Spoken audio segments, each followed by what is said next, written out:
Hello, and welcome to another episode of Telling Everybody Everything. It was American Mother's Day yesterday, Canadian Mother's Day yesterday, kind of everywhere apart from the UK.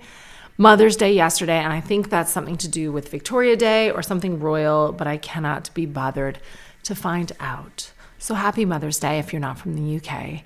It was also the BAFTAs yesterday, and I really embarrassed myself because I am not a BAFTA's darling, right? Like, I will never be nominated for or win a BAFTA, and that's fine with me. Like, I just am in it for the vibes and the money, and I don't, well, actually, you make more money if you win awards, but otherwise I think they're a very fun, glamorous evening. Otherwise, not my thing. I wasn't invited this year, and I have been invited other years. I've presented at the BAFTAs other years, and hello, I'm a TV star. So I was like, hang on a minute. And I don't even like long ceremonies like that, but there was something about not being invited that made me feel really left out. And I know that I have small children, and I am a drag at these events. I don't stay as long as everyone else. I don't do the schmoozing. I don't get drunk. Even before Holland, like, that wasn't really me. I'm the first to leave, the last to arrive. But it just, like, I felt like it was wrong. So I reached out to my manager and my PR, and I was like, guys, shouldn't I be invited to the BAFTAs? I am a TV star. Like, isn't it a bad look that I'm not invited to the BAFTAs? Do you think that I should be going to the BAFTAs? Is it going to be, like, noticeable? Which is so weird for me because I'm just not usually a FOMO person. I never even like notice when I'm not included. And so everybody ran around and they got me invited 3 separate times. They were like, oh, yep, sure, Catherine, sorry, we didn't think that you would care about that. Let's try to find you an invitation. And everyone was so nice. I got invited by the company sponsoring the BAFTAs themselves, P&O Cruises, who are great. I got invited by a few different production companies and channels, and they were just like being nice. Like, yeah, we got a seat for Catherine if she wants to come on our table. And then I circled back to check with the babysitter, and the babysitter was not available to have the kids. And so I had to get back and be like, oh, well, thank you, but I can't go. And everyone was really polite about that. But I'm sure deep down they were like, Catherine, can you please sort yourself out and don't come begging for a BAFTAs ticket if you can't even attend? I looked briefly online. Fatia Al Ghori, who I love, who's an incredible comedian. She's coming on What's My Age Again? Revealed here. I'm not even supposed to tell you that.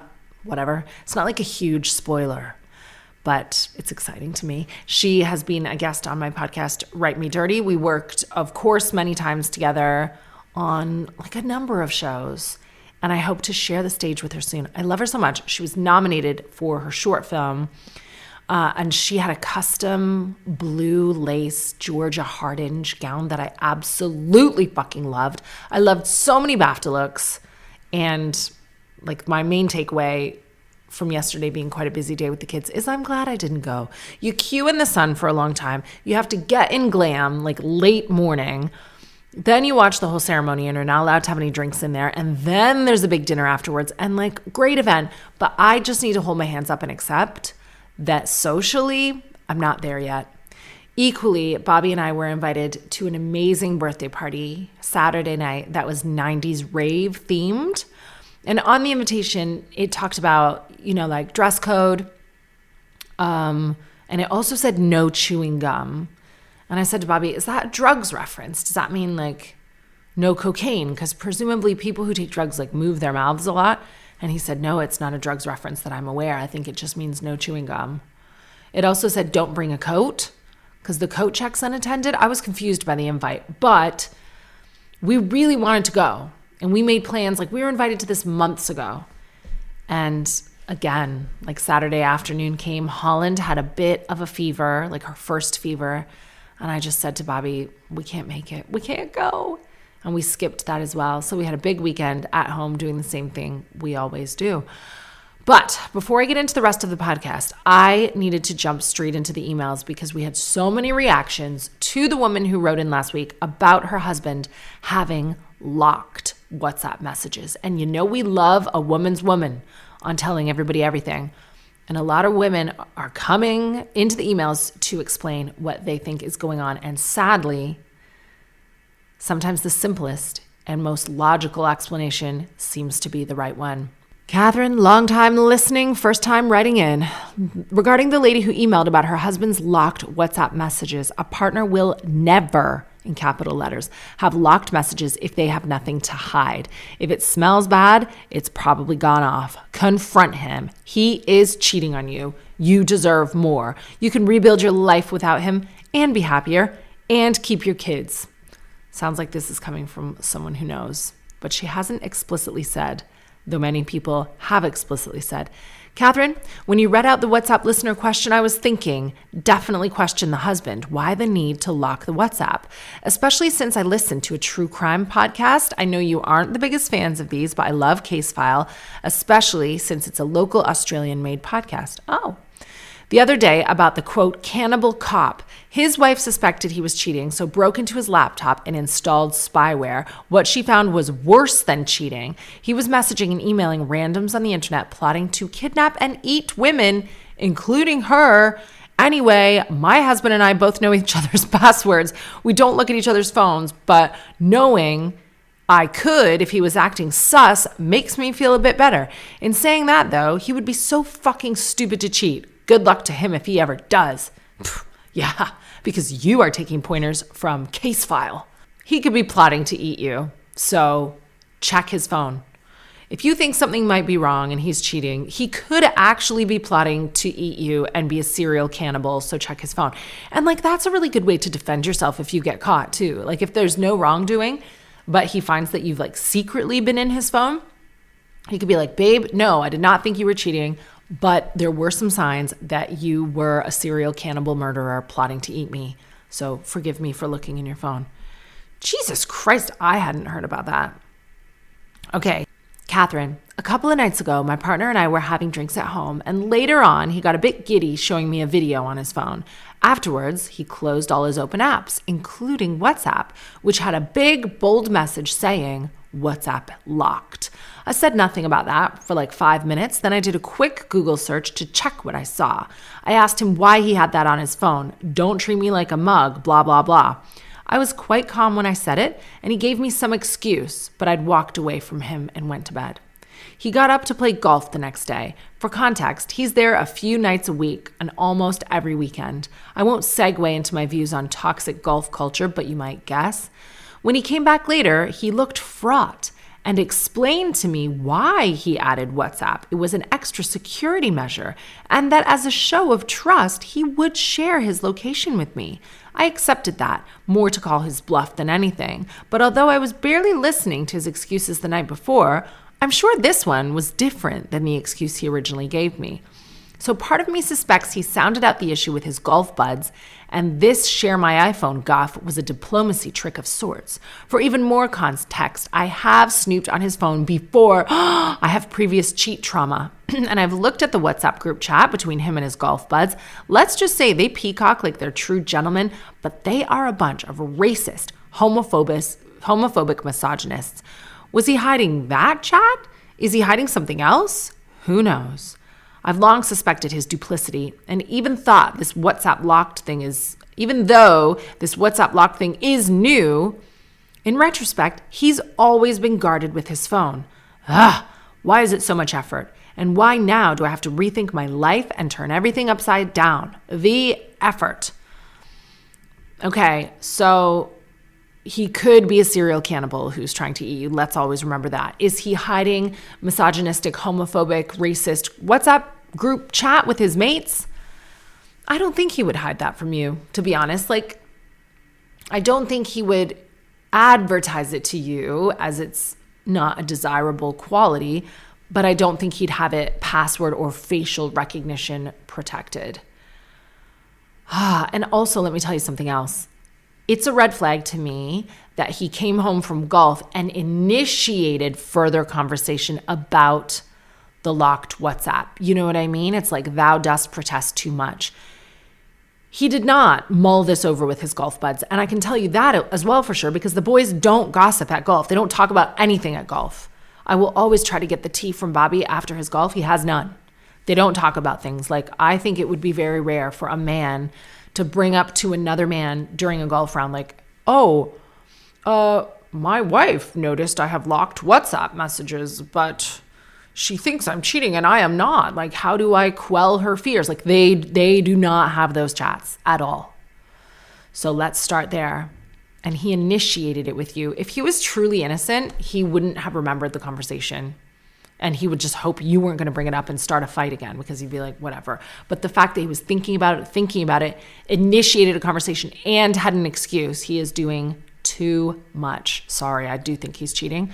Also, Catherine, the hubs and of the lovely lady with the WhatsApp facial recognition is having an affair. I can tell you this because I had an affair, an international woman affair, because my husband was a dick and had been for years. Not a man just getting his end away affair. I am still with this man 4 years later. I love that women are like, I cheated and I'm allowed because I'm a lady. Therefore, I am the victim. And I back you on that. You are allowed to cheat. And I love also the doubling down of like, I'm still with my affair partner. So it was true love. Anyway, this was something I did within days of starting an affair. Locked my WhatsApps. Nothing to protect, no need to lock, unless your kids are WhatsApping your boss by accident, but this is unlikely. She needs to talk to him because it will rent space in her brain until she does. Catherine, putting my 2 cents in, re the locked WhatsApp chats.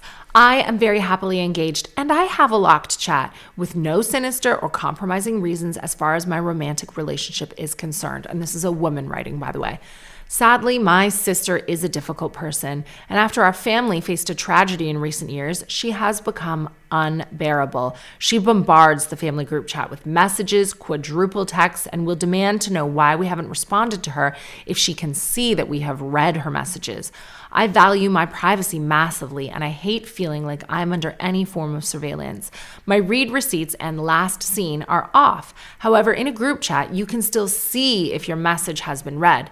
Simply archiving the family group chat with my sister will still show me, 1, the notification, and I can't help but get annoyed when I see it, whereas a locked chat, out of sight, out of mind, no notifications. I can check that once or twice a week when I feel that I'm in a mentally stable place to do so. Ultimately, it is a form of a boundary. I don't love standing up for men. No one does. But with your previous listener who wrote in last week, maybe this is in some way similar. This colleague messaging him may be obsessive about work and bringing it to him when he doesn't want to see it. Maybe, ? Hopefully, ? It is possible. All right? Just in response to your latest podcast in relation to the guy who had facial recognition on his WhatsApp, both my partner and I, plus a few friends that I know of, also have this activated alongside facial recognition of photos and various other applications. Reason being, if your phone is stolen, which is rife in London, for example, it would be really easy for these applications to be accessed for personal data, such as would you likely have photos and documents of various IDs, addresses. So it's really a fuck you to any thief with that in mind. Also, if the facial recognition doesn't work after a few tries, it will ask for the code. So she won't be completely locked out if she does decide to look at her husband's messages for herself. So it could be that. Or he's a shady piece of work. So just ask him. Catherine, I know from experience that having a locked chat is hiding something. I was the one hiding things and being unfaithful, but I used locked chats to hide messages as well as another app called Viber. I'm not proud of what I did, but it's led me out of a very unhappy marriage to my forever person. If I can help another girl with her suspicions, I would check the phone before confronting. The suspicions are there, showing the trust issues already exist. Stay strong, girl. Know your worth. Catherine, I listened to your recent podcast about your listener who has concerns about their partner using the lock feature on WhatsApp. I'm married and pregnant. I've had this on my phone for years. Before I met my partner, my Facebook was hacked, which is linked somehow to WhatsApp. So when I was recovering my accounts, I put the extra feature on to protect against another hack. I never took it off because it's so easy to unlock WhatsApp now with Face ID, so I just kept it on. It also requires a 6-digit passcode if you can't use Face ID. And on my phone, I use 4. So the passcode is also different. To my partner, this would probably look super shady, but he doesn't have any concerns and has never asked about it. So I'm just giving your listener another perspective. Thanks for keeping up with the podcast. I adore it, and I adore Andrew. What an asset. True.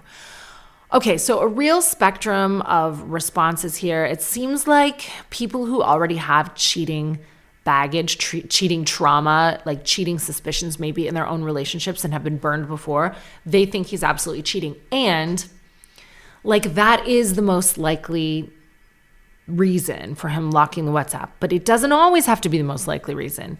Like he could have an overzealous sister that has caused him to put a boundary up. He could be afraid of thieves. Here's another response. I think the listener with the husband locking his WhatsApp should confront him if she actually does want to know, which maybe she doesn't. I'm coming at this from experience of having an affair myself for a few years in my unhappy marriage with a verbally abusive and very difficult husband using the WhatsApp lock feature from day one. Women are smart. All these amazing women who like had affairs, don't regret their affairs, hid it from the jump, and are still with the person. Catherine, I'm a woman in my early 40s, and I have facial recognition on my WhatsApp that I turned on myself. I'm not having an affair, but I do slag my partner off a lot to my friends, and I don't want him seeing that. So maybe this guy just slags his wife off. I do doubt it, though. Men aren't that smart. It is an affair. Catherine, I agree that the emailer should ask her spouse because if there isn't an issue, it won't be an issue. I have my WhatsApp locked because I read some scary online safety article ages ago which recommended I do that. I forget it's on because it honestly doesn't ask me to unlock it most of the time. If my husband were to ask me why, I would just tell him and hand over the phone. If he wants to read my perimenopausal rants to my best friend, he is more than welcome to do so. Well, there you go. Okay. I'm going to tell you something about men now that is against my better judgment. But Bobby seldom has time to listen to the podcast these days. So I'm going to go ahead and be the woman's woman that all of you have been by writing these messages to me this week. Okay. You might not be smarter than a man, and that's fine.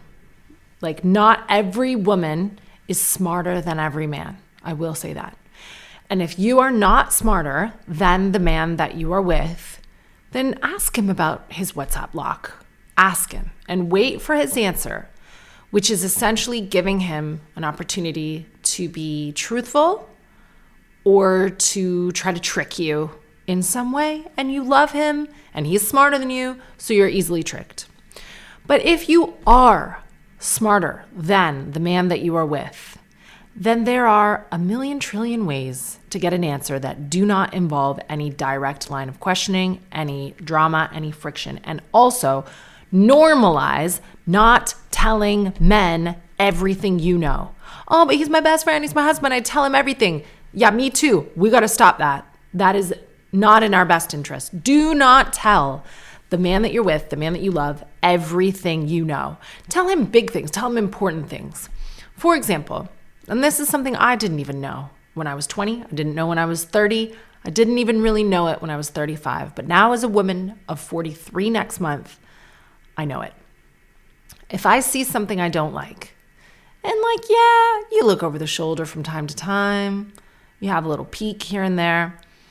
If I see a line of messaging that is not even bad, but it's like going in a direction that I don't like, then I might wait a few days after I've seen it. And then I might say to my partner, oh, do you remember so-and-so? And my partner will say yes. And I'll say, this girl has been telling loads of people that you messaged her a bit flirtatiously. She told loads of people that, and it got back to me. What's she talking about? And they'll go, huh? Well, nothing really. No, what do you mean? I'll show you all my messages with her. And I'll say, yeah, do you see how that might be construed as a little bit flirtatious? I don't think it's bad. I think it's fine. But she is running her mouth up and down town telling everyone that you are being a little bit over the line with her and it's making you look bad. And I just wanted to tell you, but I don't care. I'm not mad. And then what does that person do? The person in your life who hears that from you thinks the woman he's been having like a harmless flirtation with is crazy. He blocks her, and then you are an innocent angel. Putting that a different way, me being like, I saw in your phone that you were being a little bit over the line with nah, then that makes you like the mom. That makes you the police. And nobody wants to fuck the police. The police is not like an enticing, interesting partner. So you keep yourself out of the mess and you find some roundabout way to make him decide that what he's doing is not favorable. If you have suspicions, then probably your suspicions are right. Like, I decided a long time ago that what I think is true because my instincts are just too good now, too honed. Like, you would never get anything past me now.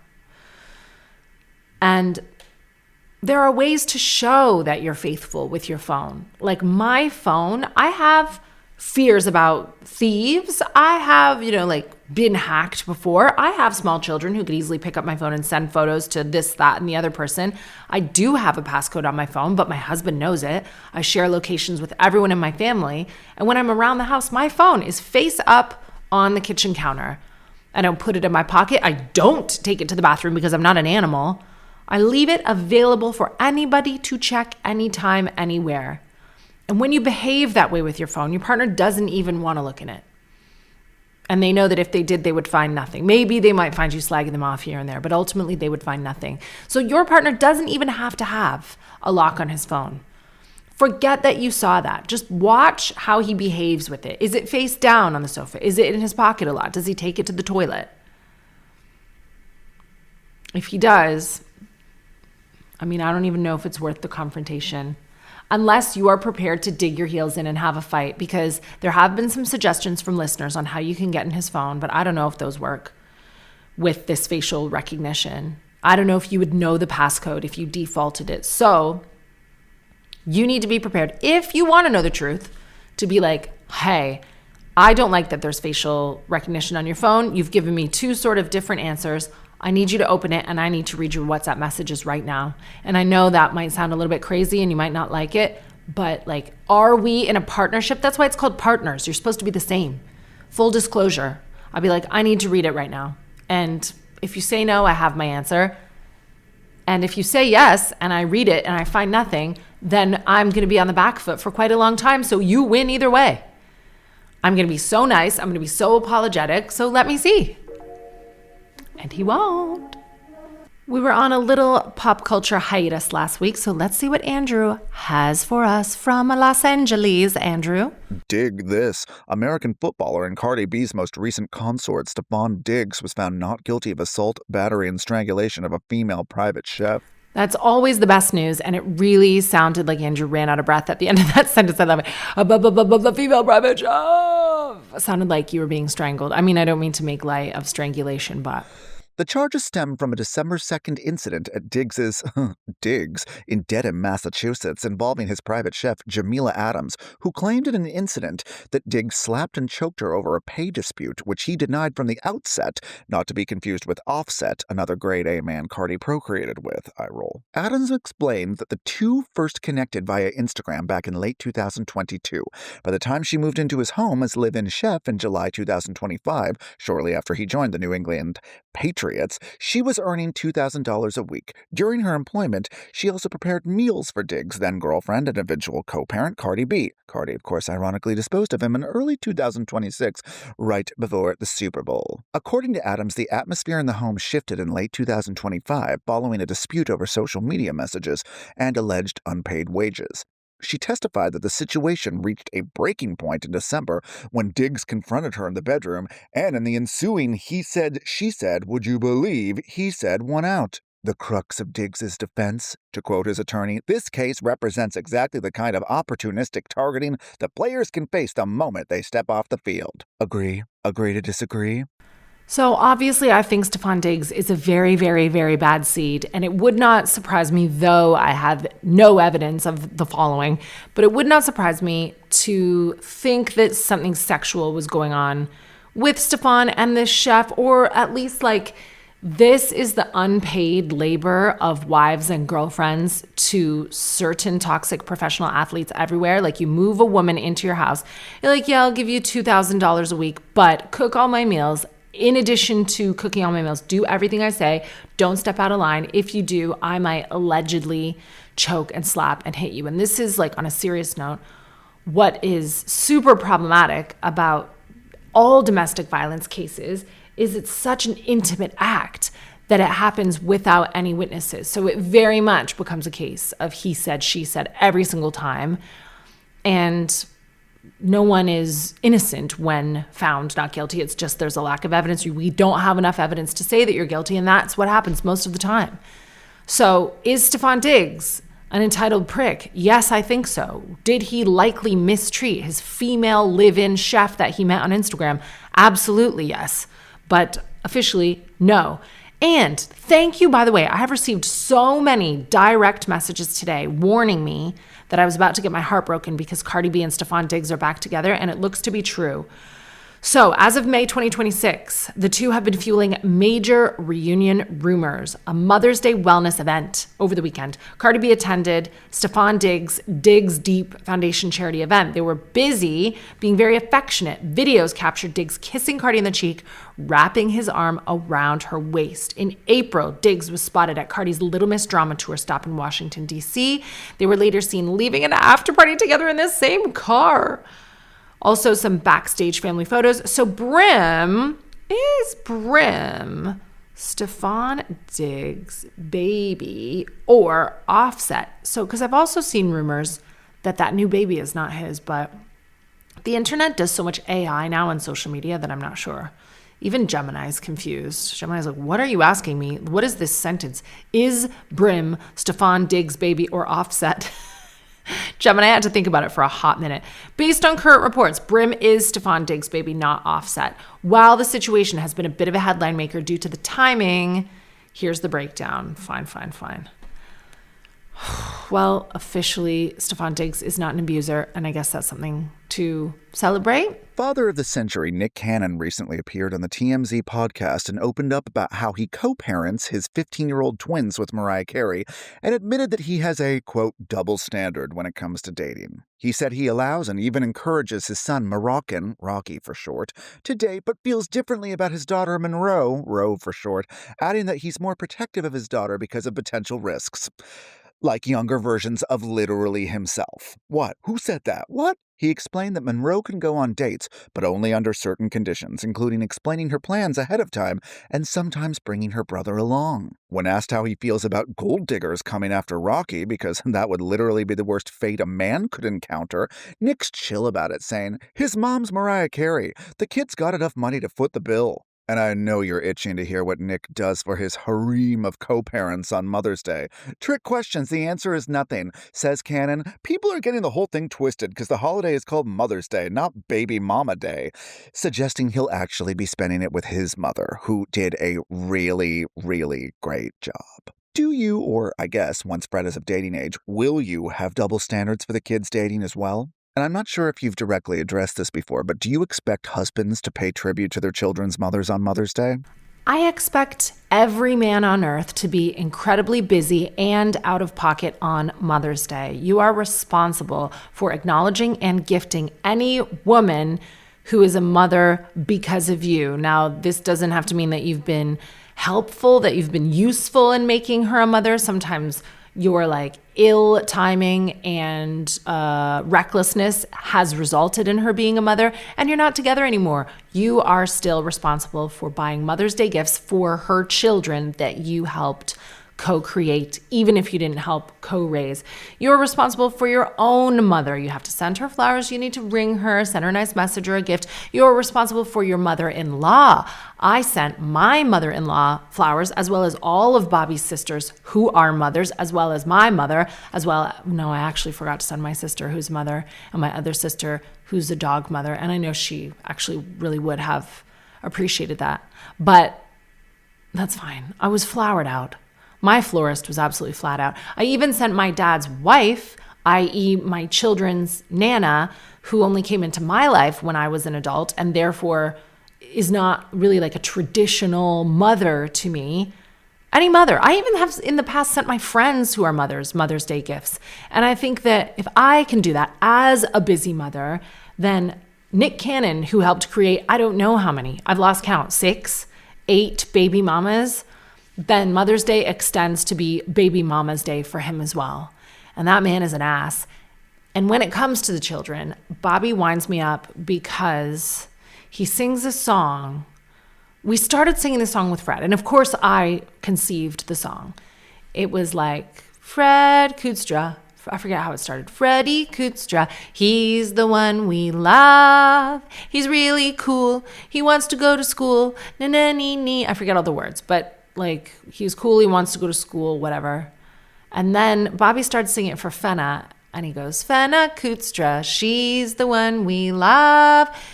She's really great. She won't go on a date. And I was like, what is that toxic messaging? You didn't say Fred won't go on a date. And now that the song is a girl song, you say won't go on a date. And he's like, well, I'm just doing it to like troll you. And here he is now. We have Holland singing the song for Holland. And it's She Won't Go on a Date.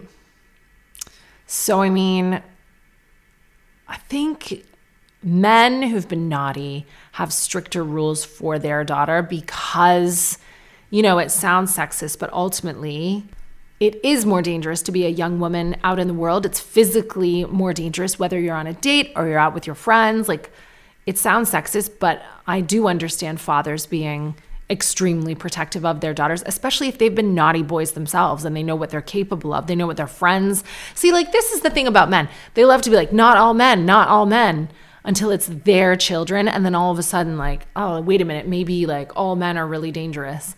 And I love the analogy. There was a woman online who was like, not all men, who'd you get to babysit your child?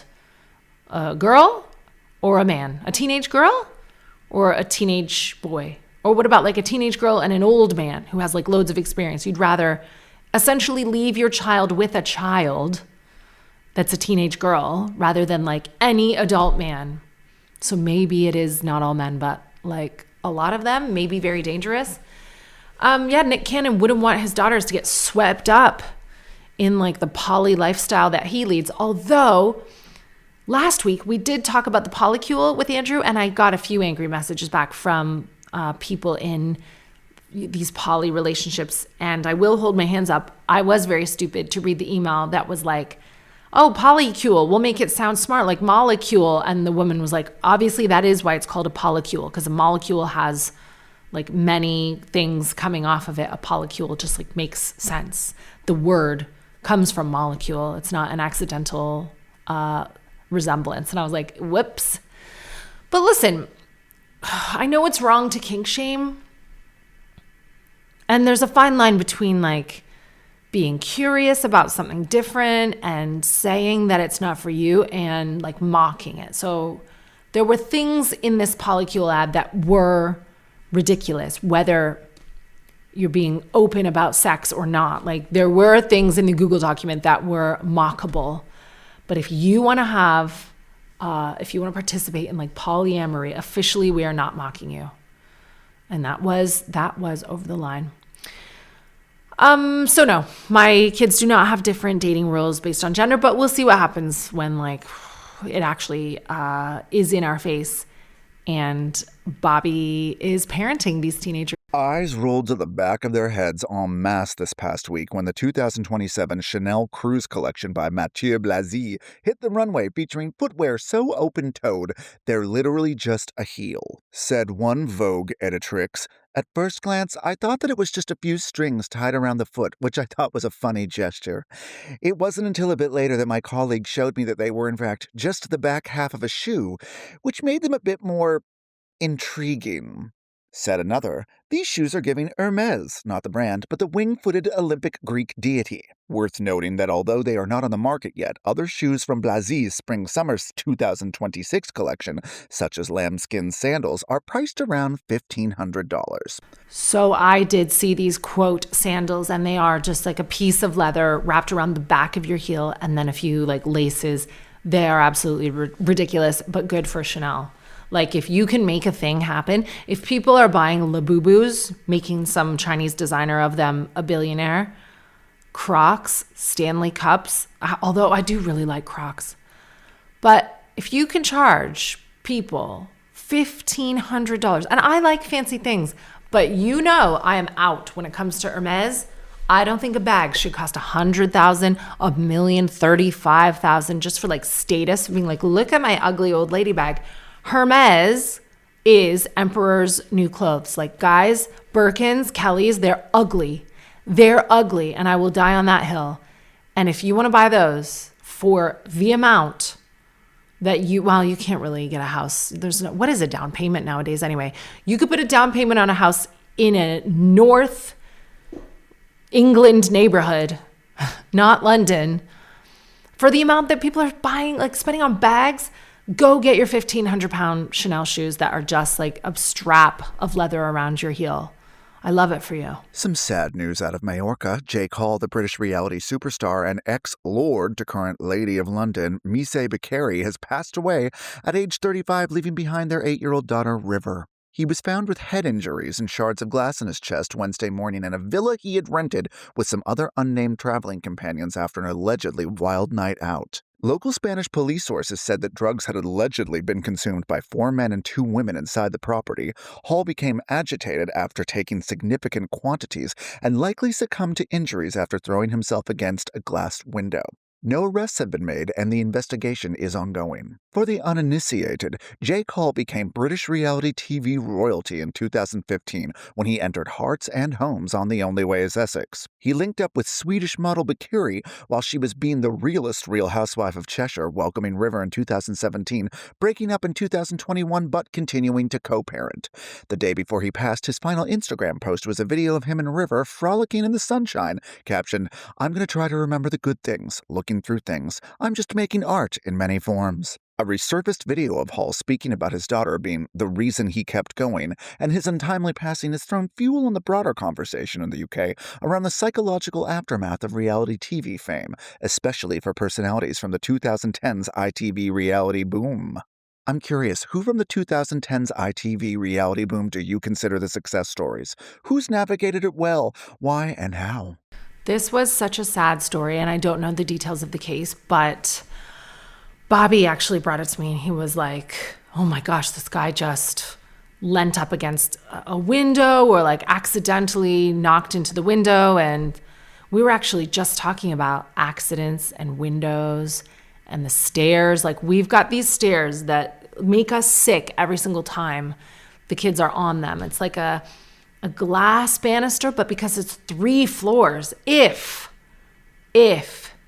touch wood, chutz v'shalom, like, I hate even thinking about it. It makes us sick to think about, but we think about it all the time, like, oh my gosh. And we say to the kids, like, don't push on the glass. Sometimes they'll throw a toy over the thing, and I'm like, nobody goes near the edge of that stairs. Nobody looks over it. And it's safe, like, to look at it, it's safe. But then you hear a story like this about glass shattering, and just like Bobby had what we now know but did not diagnose at the time was like quite severe postpartum anxiety with Fred.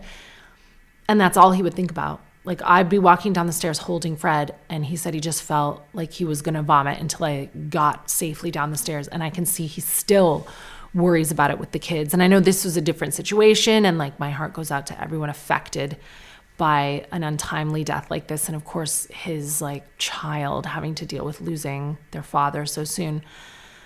But there are just so many ways that like life takes you by surprise, and you remember to cherish every day because it's not promised. And we had a little girl over at the weekend, actually the kids' first play date. And we were really nervous because this little girl is closer to Fred's age than Fenna's age, but because Fred and Fenna are so close in age, she's in Fenna's class. And Fenna likes older kids anyway, and she really looks up to this girl, so she invited her over. And because the girl's older, she's very physically confident, and she was like tearing up these stairs. Now, let me say again, you can't fall off the side. There is a glass partition, but we had to just trust that she like physically knew how to run upstairs. I'm telling you, we need to give our own kids a little bit of independence, because we don't even let them walk up the stairs without holding their hands. And I was like, oh, please hold my hand. And she was like, I got it. Like, she felt so infantilized by this Ryan Kutstra rule. She's like, I can go up and down the stairs. And then because of that, our kids wanted to go up and down the stairs, and we just need to move to a bungalow. So to answer your question, Andrew, reality TV, thankfully, really prioritizes a duty of care now, where it absolutely didn't before. I think Olivia Atwood, when did she come out of Love Island? I know she just did like a big birthday throwback where she looked at some of those photos. It must not have been the 2010s, or maybe like Bobby was in my life when we watched her season. I love Olivia. I enjoyed being a guest on, a few of her podcasts, but most recently, Olivia's House. She left the villa of Love Island season 3, which was 2017, finishing third place. She's come out so great. And I love how diversified she is in her work. I love her discipline, like being strong and prioritizing her mental health and going to the gym every day. I just think that's so aspirational. I love that she's, I don't know how old, probably 35, and single, and didn't actually sign the marriage contract with her ex. So she's like single in every way. Like, not only has she left her marriage and she has this blank slate, and she's so talented and can achieve anything that she wants in this world, and is such a great interviewer and is so down to earth and accessible, but also really works hard on social media. But she's not even like going through a lengthy court case to split her assets because she was never even married to him. Like, it's actually the best thing on earth. So she's come out of it great. Scarlett Moffatt has come out of reality TV so great. What a wonderful girl she is. Stacey Solomon is from Britain's Got Talent or The X Factor, I think. Originally, she is a wonderful girl. Like, we have so many people who have come out of reality TV, like people will come out of child stardom really well. Like Miley Cyrus, I think, is an example of a child star who transitioned into being an adult star seemingly mentally pretty well. Like, it can be done. And he seemed like a really nice guy, and he will be missed. And that is just the worst news. If anyone in London was wondering why this past week felt unusually ethereal and testosterone-filled, it's because Taylor Swift and Travis Kelce were here painting the town red. Not to mention Lover, Midnights, and Folklore. Ooh. Pardon the fuck. I need to call Violet about this right away. I don't think she knows that. As if Andrew has more Taylor Swift news than Violet. Hello? Hello? Are you in school? Yeah, I am. Hold on. I'm just going to the... Yeah, what's up? Were you aware that Taylor Swift was in London this weekend? I know, I'm so upset. How did you find out? Because all my friends were texting me about it because she went to this, like, Sadie Sink show. No, she went to her, like, Sadie Sink's new thing, and she went with Travis and, like, sat with everyone, like normal people. Oh, my God. I'm so sorry I that know. I'm just finding out now. And she's gone? It's fine. She's gone, yeah, but I think Billie Eilish is in London. I don't know. A lot of celebs are in London right now. It's weird. I guess she isn't someone who would go to the BAFTAs. No, she definitely wouldn't go. She didn't go to the BAFTAs. Well, neither did I. I right. know. Okay, well, I just wanted to see if you knew that. And I thought I would be breaking the news, but of course you were up on it before me. No, I find out everything on, like, TikTok. Well, you didn't tell me. I would have gone on a Taylor Swift chase with you. I know, we should have. I didn't even know she, like, arrived. I only saw the TikToks when she was actually at the thing. Okay. Well, we'd love to have you be a guest on the podcast again soon. Okay. You got any other tea Yo. for the listeners? No, nothing for the listeners. I'm just wondering if you could pick me up. 5 is a really difficult time because Yeah, but not 5. Wait, do you have all kids and no Beatrice? Yes. Well, not yet, but soon, yes. Because Dad is going to Tottenham with Papa and Nana. What if you get me at 4:30 from the train station, which is kind of near us, but not the nearest one, which I can't say. Well, you done at 5 or you done at 4:30? I'm done at 4, but if I took, like, public transport, I'd be home at 5. Oh, I see. Well, we lose Beatrice at 4:30. It's a tricky one, girl. I'll pay for an Uber, though. Okay. All right. See you soon. All right, see you soon. Love you, Bye. bye. She knew that already. The couple had a jam-packed schedule for their trip. They grabbed dinner at the Michelin-starred Indian restaurant Jamkhana, where they were joined by cinematographer Reena Yang, who Swift, of course, previously worked with on All Too Well, the short film. Then they headed to the West End to see Sadie Sink and Romeo and Juliet. Then off to the Hart Pub in Marylebone for Poppy Delvine's 40th birthday party, alongside Poppy's sister and Swift's former squad member Cara, Lily James, Georgia May Jagger, Alexa Chung, Baz Luhrmann, Isla Fisher, and a rare public spotting of princesses Beatrice and Eugenie. Then, just over the weekend, the two were spotted at Gordon Ramsay's Lucky Cat dining with Robert Pattinson and Suki Waterhouse. Where will these lovebirds end up in London town next? I'm genuinely asking. If you got a text from Taylor right now saying, "Hi, Catherine, I'm in town with my man. Want to grab a Bellini somewhere?" Where are you taking her that they'd both enjoy? Figures that it is the weekend that Bobby and I could not have seen Taylor anywhere because we went nowhere. I had 2 high-end invites. I went to exactly 0 places. Imagine she turned up at my friend's 90s rave, and that hasn't been reported because there were no phones allowed and no chewing gum, whatever the fuck that means. I can see her being there. Actually, there were a lot of celebs. There might have been some crossover. And there was also a child's birthday party we didn't go to. Like, we didn't go anywhere, and we could have gone everywhere. And this is what you need to know about London. You need to get out there. We really enjoyed this place one time in Notting Hill, where I know Taylor hangs out a lot in Notting Hill. It was like a Mexican-Japanese fusion place. Los Mochis, it's called. That was an incredible time. I know there is an Italian restaurant kind of in like St. John's Wood or something that she goes to. She just goes out. She just like nondescript. Maybe the Spaniard in Highgate.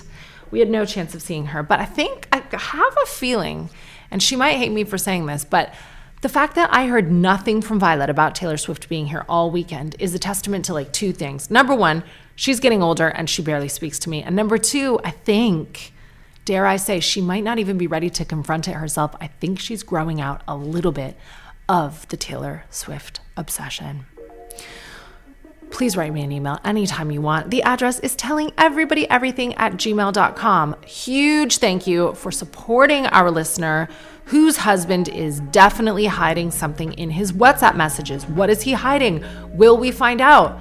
Please, if you get to the bottom of it, and always keep your safety in mind. Like, this is why I never advocate anyone making a confrontation. So like, make sure you're safe, number 1. But then if you get to the bottom of it, please write us and tell us what you found. Was he slagging you off? Was he just creating a boundary from his psychotic sister? Or did you find messages of the romantic kind? And you know what? On a serious note, I really hope not, because it is shit. But if that's what's been happening, you're not alone, and you will rebuild. If you already have a ticket to see me tomorrow at Babington House, May 12th, Tuesday, then that's great. I'll see you there. If not, might be sold out anyway, but there's a chance that there will be some returns on the door. A big chance, because there might be people who planned to go, but like me, they have a baby and they forget that they can't yet be who they truly want to be, autonomous, with freedom to go on a date with their husband. Please look after each other. I'll see you soon.